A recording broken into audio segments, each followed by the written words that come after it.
naturales en Colombia no contribuyen lo suficiente, que las personas naturales, los asalariados, los trabajadores, los independientes no pagan suficientes impuestos, y se basa en los siguientes argumentos para conducir a esta plenaria al Congreso en esta discusión de reforma tributaria a que aprueben un aumento de impuestos a las personas naturales.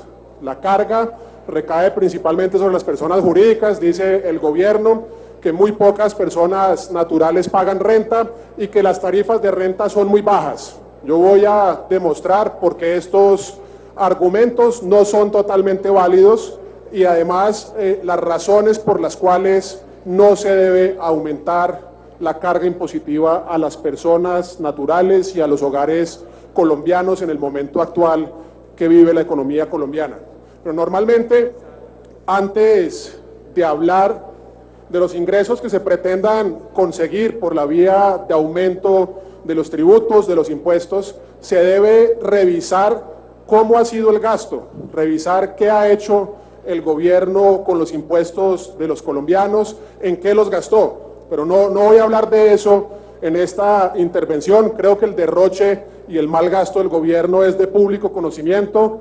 Los contratos al estilo Natalia Springer, los gastos en eventos como los de Cartagena, el gasto en publicidad, las inversiones improductivas, etcétera. Voy a limitarme a hablar de las personas naturales y de las pretensiones que tiene el gobierno en aumentar las tarifas. Yo creo que no podemos entrar en esta discusión, como lo anuncia el Ministerio de Hacienda, como lo anuncia el gobierno, de subirle los impuestos a los mismos contribuyentes. Esto va a afectar gravemente el consumo y en últimas repetirá y agravará la situación económica actual.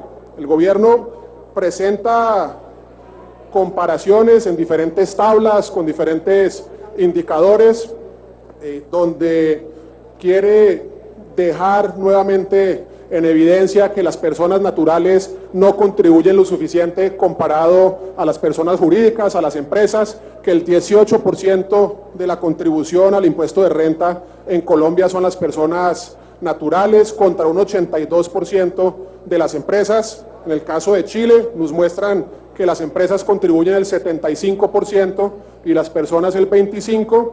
En el caso de México, que la distribución entre empresas y personas naturales es 50-50, y contra el estándar de la OCDE nos muestran que la proporción es inversa a la de Colombia, donde las empresas contribuyen el 30% y las personas el 70%. Siguen con esta argumentación y miran entonces el recaudo del impuesto de renta como porcentaje del PIB, y entonces en Colombia las empresas contribuyen el 5.3% del PIB, un poco más de 40 billones de pesos al año. Las personas naturales apenas o tan solo 1.2% del PIB, o sea, más o menos 10 billones de pesos. A nivel continental, Perú, las empresas contribuyen el 5.6% y las personas el 2% del PIB respectivamente. Y en el caso de Chile, las empresas contribuyen el 4.2% del PIB y las personas el 1.4%. No es tan marcada la diferencia con Colombia como lo pretende mostrar el gobierno, pero con estas cifras que comparan con los demás países, nos damos cuenta que no nos podemos limitar simplemente a las contribuciones en porcentajes y demás, sino miremos la argumentación que está en la exposición de motivos, y el gobierno expone adicionalmente que son pocas las personas que pagan el impuesto de renta, que 90.3% de los trabajadores en Colombia no pagan imporrenta y que son solo 2.200.000 declarantes de los más de 20 millones de trabajadores. Así pretende pues mostrar que es un número reducido de colombianos los que pagan el impuesto a la renta, y después además dice que de los que pagan renta las tarifas son demasiado bajas. Les leo lo que dice la exposición de motivos de este proyecto de reforma tributaria.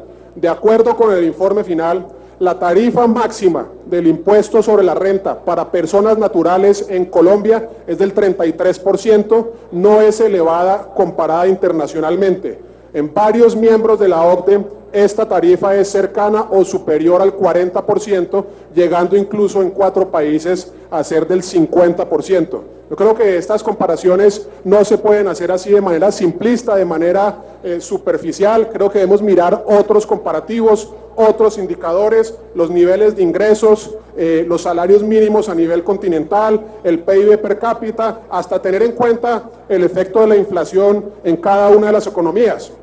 Y entonces, si entramos a mirar en Colombia, el salario mínimo está más o menos rondando los $230 por mes. Y el PIB per cápita, ajustado a los precios de paridad, está sobre los $13.800 anuales en Colombia. Comparémoslo con Chile. El salario mínimo en Chile es de $373 al mes, o sea, 59% más alto que en Colombia. El ingreso per cápita de los chilenos es de $22.300 al año, 62% más alto que el de los colombianos.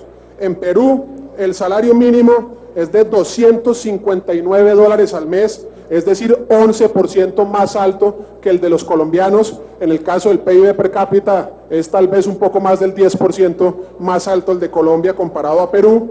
Y en el caso de Argentina, el salario mínimo es de $423 al mes, 80% más alto que el de Colombia.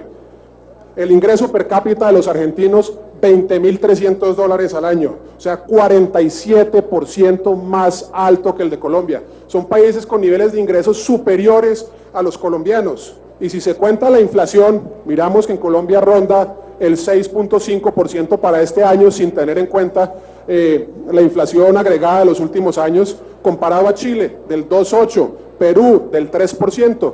En Colombia cada día rinde menos la plata de los hogares colombianos comparado a nuestros vecinos. Y así como comparamos los ingresos de los países vecinos, también es importante tener en cuenta que los asalariados y trabajadores colombianos no solo pagan el impuesto de renta, ellos tienen otras tarifas, otros impuestos que terminan sumándose y limitando su poder adquisitivo, su capacidad de consumo, su capacidad de ahorro. Sumemos el IVA del 16%, que además se pretende subir al 19% sobre todas las compras prácticamente que realiza una persona, un trabajador, un hogar colombiano. Sumemos los impuestos a la gasolina, a los prediales, los vehiculares, el 4 por mil, los celulares, computadores, a la tecnología, internet, etcétera, que pretende esta propuesta. Fácilmente la mitad del ingreso de un trabajador colombiano, la mitad de la capacidad de gasto y de compra de una familia colombiana termina en manos del gobierno nacional por la vía de impuestos indirectos más los impuestos directos. Y si sumamos adicionalmente los factores macroeconómicos y tenemos en cuenta este panorama y cómo afecta a los hogares colombianos, tenemos una de las tasas de desempleo más altas de la región, una de las tasas de inflación más altas de la región. Las ventas en el comercio al por menor sufren fuertes caídas trimestre tras trimestre. Hay menos consumo cada día en Colombia. Los hogares no tienen plata y los empresarios están vendiendo menos. La economía colombiana en su totalidad está en desaceleración y los hogares están sobrecargados de impuestos indirectos sin tener en cuenta los que pretende adicionalmente esta reforma presentada por el gobierno. Entonces, el Centro Democrático, en aras de proteger la salud presupuestal de los hogares colombianos con la finalidad de reactivar el consumo interno en Colombia, ayudar al crecimiento de la economía, proponemos que se apliquen unas nuevas tasas más bajas que le devuelvan a los trabajadores su capacidad de ahorro y su capacidad de consumo.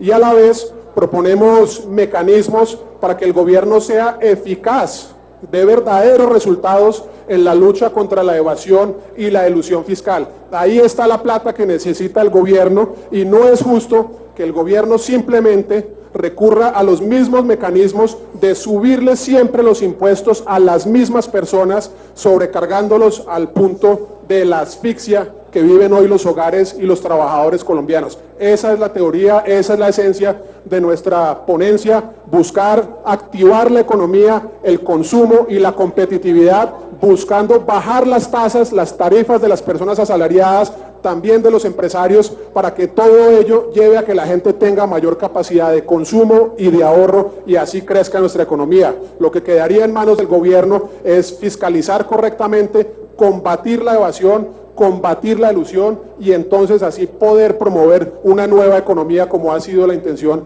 del ministro del gobierno en diferentes escenarios y foros de discusión económicos. Muchas gracias, presidente.